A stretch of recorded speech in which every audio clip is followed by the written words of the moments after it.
Good morning, everybody, and welcome back to the Heart of Home. We are on week 5 of our garden tours. It isn't as accurate as it should be. We've skipped a few weeks, and in the midst of skipping those few weeks, we've had a lot of stuff going on with our home, with our family, with just traveling. Like, we're about to leave for another week and a half. But before we leave, I wanted to make sure that I caught you guys up on the garden because things are starting to ripen. They're coming in full force. I can feel the harvest just right around the corner. Come on, let's go.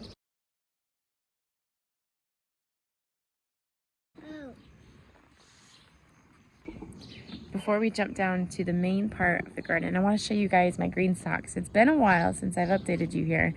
These nasturtiums are smelling just as beautiful as they should, but they are starting to come to the end of their life. I haven't harvested any of them. Typically, nasturtiums have like a peppery, horseradishy kind of taste. But this green stalk I've just kind of been letting do its thing for its beauty mostly this year. Our tomatoes are finally starting. Oh, I just put my face through a cobweb.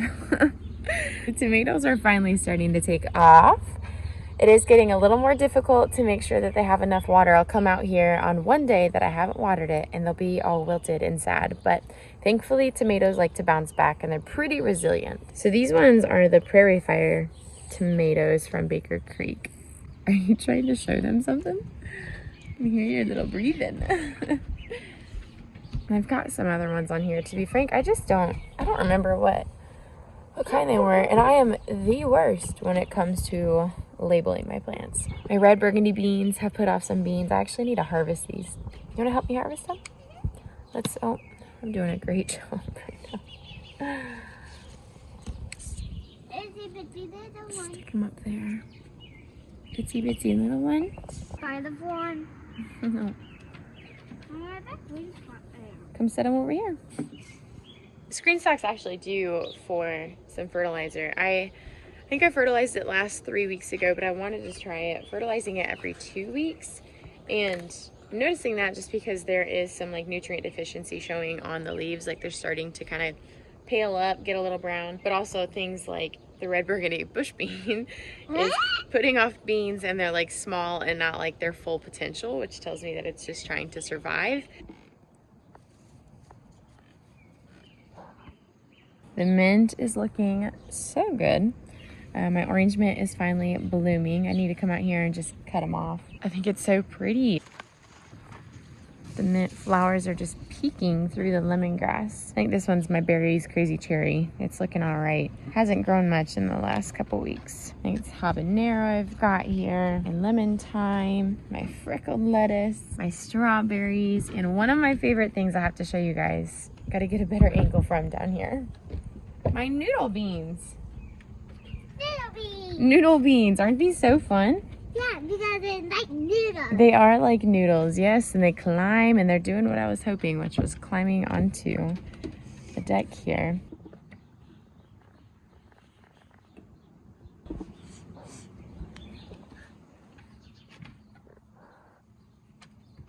My moonflowers are finally starting to come in. They're looking really good. I haven't had any blooms yet. So we'll see. I have no idea what to expect for that. They are starting to crawl and take over without needing my assistance. This is the mud pool. It's a mud pool? Yeah, and this one is a water pool. Water!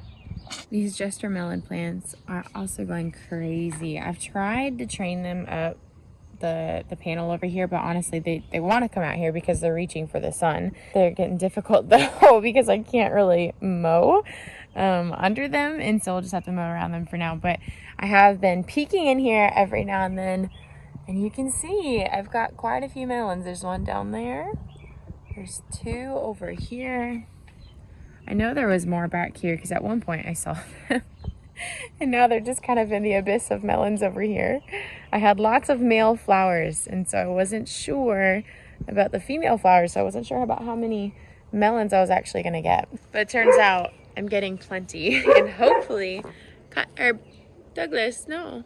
And hopefully I enjoy them because I've never grown them. I just saw them at the farmer's market, and I like to grow something new every year in my garden. And while this isn't the only thing that's new to the garden this year, I did see it and I thought, huh, yeah, I should try this. I should try this.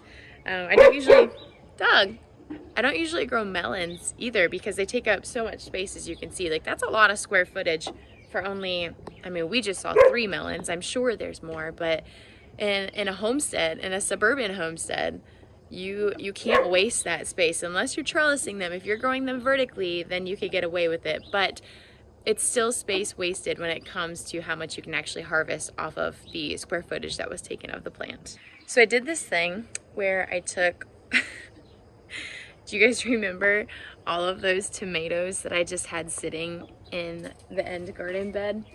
And I kept telling you guys this is my like survive or die experiment, because I got to the point with seed starting where I was like, I'm tired. I'm just gonna put them outside, and if they survive the UV and the wind, then they survive. Survival of the fittest. Well, I took all of those tomatoes that were left over and just threw them in the tea bed that we're trying to slowly develop. And I was like, again, if you survive, you survive. And these have been some of the most resilient tomatoes I've seen. These guys are looking wonderful. I mean, look at how woody their stems look. All these little nodules, all these little areas where they were trying to start roots. I couldn't tell you which plant's what because I took all of the identification tags out because I really didn't think that they'd take. The soil over here we're slowly working as well because it's quite rocky. At some point, whoever lived here had some sort of little walking path over here with a bunch of pea gravel. I've also got, I keep forgetting this guy's over here. This ground cherry here. I don't see any ground cherries on the ground yet. I see an eggshell and a cabbage moth.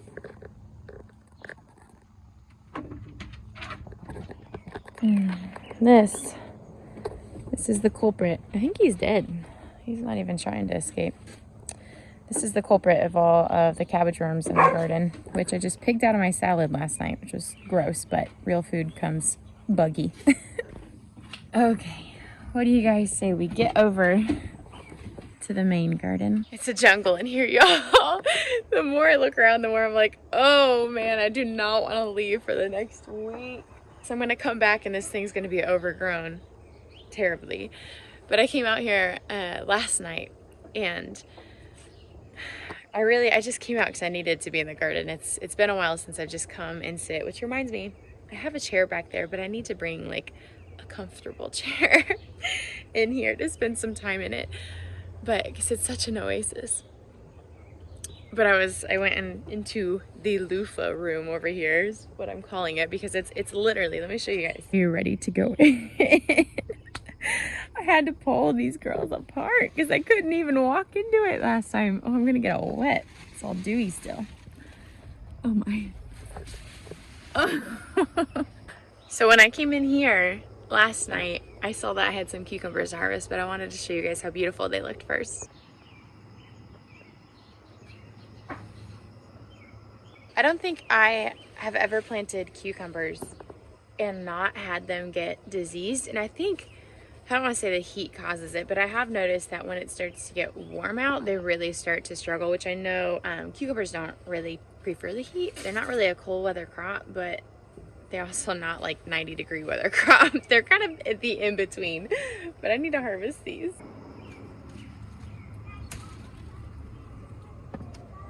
Ow, they are prickly little things. So the only reason I was growing cucumbers this year, if you're new to the channel, is because apparently last year, my entire batch of cucumbers that I made, I think I did the Amish cucumbers out of my cookbook, and I forgot the vinegar. And so when I opened up those pickles and I tasted one, I immediately spit it out because I thought it was bad and I didn't want to get sick. And then I realized, after a second thought, there's just no vinegar. It was just a water cucumber, not even a pickle at that point. And I was just very disappointed because we had a great cucumber harvest last year. So you can imagine how many pints of cucumbers I had to just pour down the drain. Actually, I didn't pour them in the drain. I fed them to the worms and added them to my compost, but you know, you get the idea. So this guy, the one that's taking over everywhere, literally in its own bed and in the beds next to it and on the fence and in the yard and everything. This is loofah. I went on Facebook, a Facebook gardening group earlier, you know, during seed starting season, and I asked, hey, would anyone be willing to trade seeds? I'm looking for loofah. And they were looking for some tomato, which I had plenty of, and so we swapped some seeds. And because of that, I don't know entirely what variety this is. I think she said it was a long loofah variety, but I don't know where she got it. She'd just been saving these seeds. And so if you are looking for a plant to grow over something that's really tall, really long, like a fence or a trellis or a building, grow loofah, because this stuff is wild. It's funny because do you guys remember in one of the last videos, I actually planted red burgundy bush beans down here for a second round of bush beans.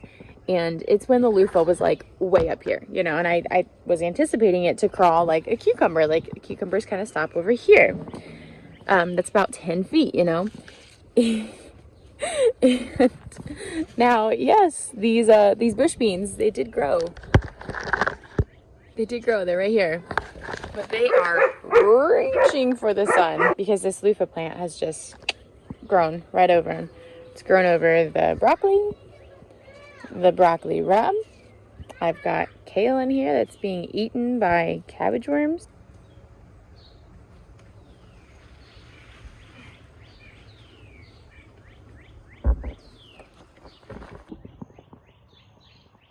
It is most certainly time to harvest these cabbages. I've got quite a bit of preserving to do before I leave, but oh, I just saw fresh cabbage worm poop on that one.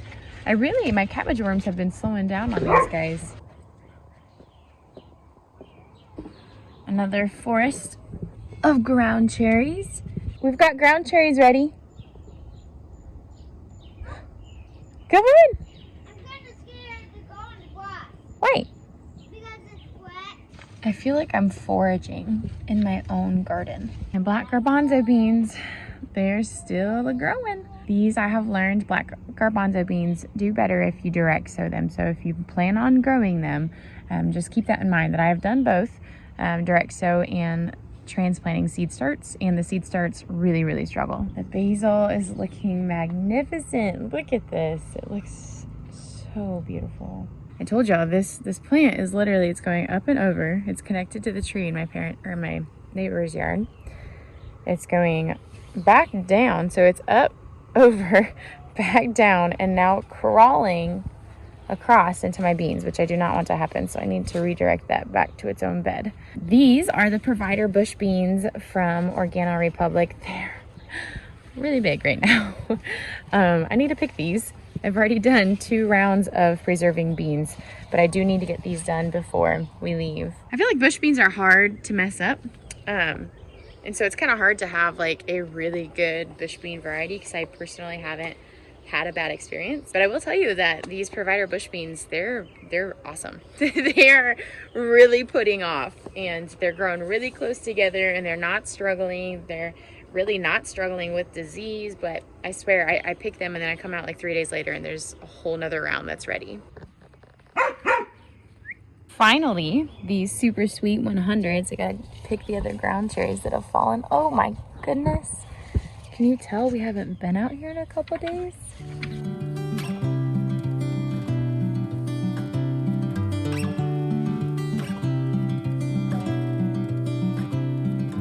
These are the super sweet 100 cherry tomatoes.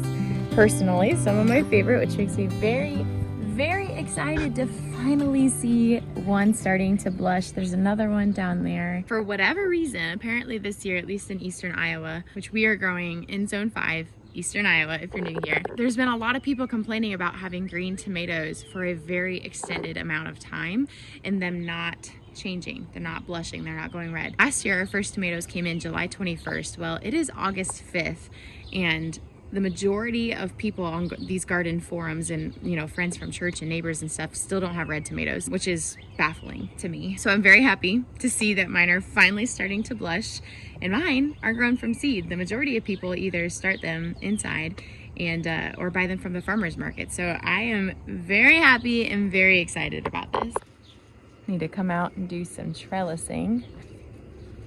My pepper plants, I'm quickly learning needs some good support. These Anaheim peppers are really big, and I see that they're just about ready to blush. You can see that there. I think these were King of Night, is that? Yeah, or King of North bell peppers. I've got so many pepper varieties that it's so hard to remember which one's which. I've got more Anaheims right here that are tumbling over because this plant, these peppers, they're so big. Look at those in comparison to my hand right here. They're wonderful, and they're a mild pepper. They're not incredibly spicy. They're not like a habanero or, you know, ghost pepper or anything, but they're definitely spicy. Very similar to a jalapeno. This is a variety that I planted myself, so you should know, but I do not. Hi, baby, come here. Oh, it's okay. It's just wet. Your feet will dry as soon as you get over here. I've got my habanero peppers planted. You made it. There's your ground cherries, and there's more ground cherries over here, baby. There's a whole bunch. Probably. They're on the ground. I'm going to be using my habanero peppers this year for a habanero peach jam. I've had peaches in the freezer that I've been waiting to use for the perfect opportunity. This is clearly not a pepper. I have had a difficult time identifying tomatillos and then a weed. I can't remember what the weed is. It's like they put off those little berries. But the last time that I thought I planted a weed in my garden, someone was like, hey, those are tomatillos. And then it was too late because I ripped them out. So I did stick this in here, and I'm letting it live for now. Hopefully. I guess I should probably try to redirect it. I'm excited about this one. I don't remember what it was. I want to say it's cayenne, but I could be very wrong. This is my favorite one. I am so excited about these. So these are the Brazilian starfish pepper, and they literally, look at them, like little starfish. They're such a fun shape. Yeah. I always tell people, plant something that draws you into the garden, because that's going to be the easiest way for you to get out here. If it feels like a chore every day, you're not going to want to come out. But if you're coming out to check on things like a Brazilian starfish pepper, you're absolutely going to want to come out and see what it looks like. My goat horns are perfect. They're ready. They're ready to be harvested over here. These Georgia flame peppers, they're also looking really great. They haven't turned red yet. I am waiting for them to turn red so that I can use them to ferment hot sauce. I've got poblano peppers here, and what did I do over here? Oh, the Hawaiian chili peppers. But this is the second time I've planted more peppers in this space, and they haven't germinated, other than my early jalapenos. So, which is okay. It's getting too late in the season to plant them anyways. So I've got early jalapenos coming up here that I'm hoping I can get something off of before it's too cold. Every year as the harvest season approaches, I get a little overwhelmed. I'm not gonna lie, I get a little overwhelmed because when you plant everything, it feels like an eternity before it's gonna be harvestable. And now that everything is coming in, I'm like, holy crap, what did I do to myself? Why do I do these things?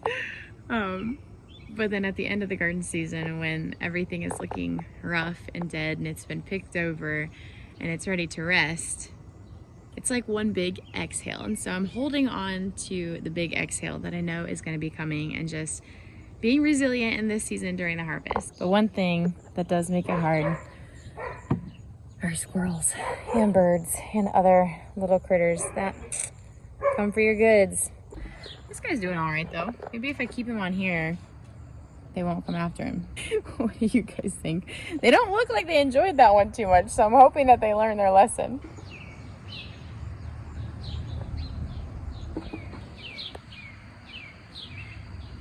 It's starting to form its head there. This is kind of my volunteer version of a chaos garden, you could say. I've got my wild catmint over here, which this is why it goes everywhere in the yard, because I let this thing go to seed. And so did the people before us. There's a bee in the flower, the melon flower over here. So I've tried fixing that cattle panel multiple times, and it is not working. Just the way that vine, that's the jester melon over there in that corner, the way that it has grown has just pulled it down. However, the pumpkins that I planted over here, I think they were like sugar pie pumpkins. I think it's from Organo Republic. they're doing great. They're trellising up. I did add a little stake in there for them. They've also clung onto the tree, as you can see. So it's pulling. This technically isn't a tree. This is a hydrangea bush, but I'm trying to train it up like a tree. They've pulled a branch down. I know that there's a tomato plant in there. There's ground cherries, which I see one that's ready. Oh no, I lost it. There it is. Oh my goodness, sir. What did it taste like? Ground cherries. Ground cherries. So the okra is looking really, really great. I came out here the other day, not intending to check on the okra, honestly. What? I know. I think a squirrel or a bird got it. But I noticed my okra. I had a couple okra that were ready, and they were almost too woody to enjoy, but you sure betcha that I enjoyed them. Might need to break it open. Wow! Hulk smash! Oh, I love being a mom. So I saw these last night, and I was so tempted to pick them, but I waited for you guys. Check it out.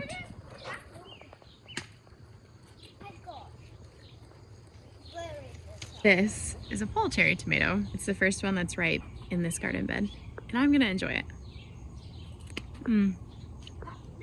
Oh my gosh. Oh man, we don't buy tomatoes ever. We grow them, and so then that means that we don't buy them in the winter unless it's like we really need them. But because of that, tasting that is just like, oh, it's what I've been waiting for like the last year. Oh, so good. How's that watermelon, Kion? Is that, yeah. Well, at least the watermelon wasn't a complete loss. One of us got to enjoy it, aka the dog. So I just want to show you guys that my tomatoes, they are coming in. Go around. They are coming in, but other than the pole cherry tomatoes, they're not ripening yet.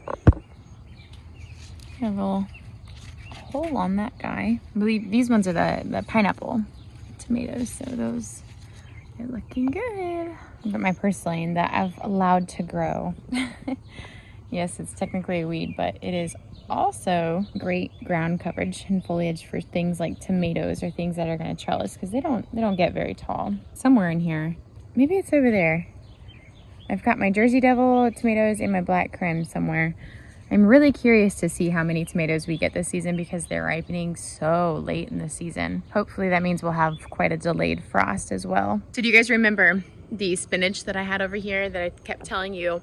I'm leaving this in here. I'm letting it bolt because I want the seeds and I want the seed pods to harvest. Well, they're growing. They planted themselves again. That is exactly, just gonna break some of these off, let them get some sun, some air. But that's exactly what these are. These are all from the spinach seeds. And so this is actually quite perfect timing because I just love the way nature works. By the time that the spinach had bolted from the heat of the summer here in Zone 5 in Iowa, the seeds, the plant bolted, right? And the seed pods started to grow and to mature. And then once they dried, the plant fell over. A lot of them actually fell in the soil, but I just brushed them back into the bed. And right here, here's what it looked like. And by the time that they had self-germinated, it was perfect timing because this is exactly when I would have planted for a fall garden, which is another perfect crop to plant for your fall garden is spinach and leafy greens, anything that likes the cool weather again, so your brassicas. Isn't that so cool? That happened with barely any assistance from me. This is my rocket arugula from Organo Republic, and I just told Caleb last night we had a salad. And I told him, I said, I am going to be growing this every single year because it has had, I mean, we've had our hottest temperatures and this stuff is still growing. Yes, it's tried to bolt. I just snap off the bolted parts and it'll continue to grow, but it doesn't taste bitter. Most lettuce greens, when it gets really hot, will be bitter, but this rocket variety, it does not get bitter at all. At least not in my experience yet. What do you think it smells like? I don't know. Yuck, yuck, yuck. You don't like it? This is another chaos bed. The seed pods of the radishes, I shared with you guys that you can harvest these and roast them like in a roaster. You can put them in a sheet pan dinner. You can put them in salads, right? Salads are really good. These ones actually look quite young. I wonder if they're still good. Yeah, yep. But once they start to mature a little bit, they look less fleshy. Like you can see there's lots of substance in there. And they begin to look like these guys right here. I bet if I pop this open, it'll be more hollow. Yeah, I can feel it. See, there's less flesh. It's just more hollow, more seeds in there. But these young ones, they're delicious to harvest. And they're so yummy.